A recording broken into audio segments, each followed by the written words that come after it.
හමු වී ඇද්ද ඔබට ඒ අය. ශෝකයේ සලකුණක්වත් නැති මදහසක් පැළඳගෙන සීරුවෙන් පොළොව මත ඇවිද යන අය. හුදෙකලා වෙන හැම විට ගිලී නිහැඬියාවේ ගැඹුරට එකදු කඳුලක් නොහෙලා තමන් තුළ ගිලී යන අය.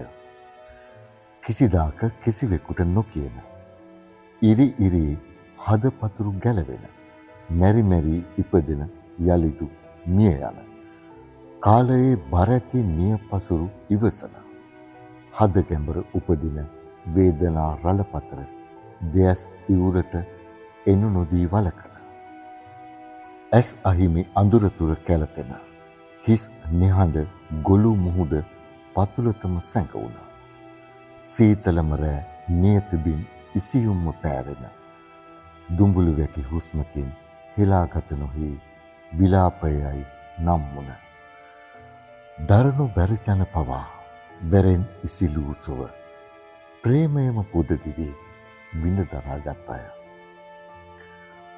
හමු වී ඇද්ද ඔබට ඒ අය. හදරුහිරු තෙල් දිදී හදට නිදිය නොනොදී කාගේ හෝ නමකට පහන් දල්වන අය. එලීසියම මාලතී කල්පනා ඇම්බ්‍රෝස්. ඝන මීදුමේ පවා හඳුනාගත හැකි ප්‍රේමයේ දෙවඟනක් මේ ලිවීම් අතර සිටිනීය.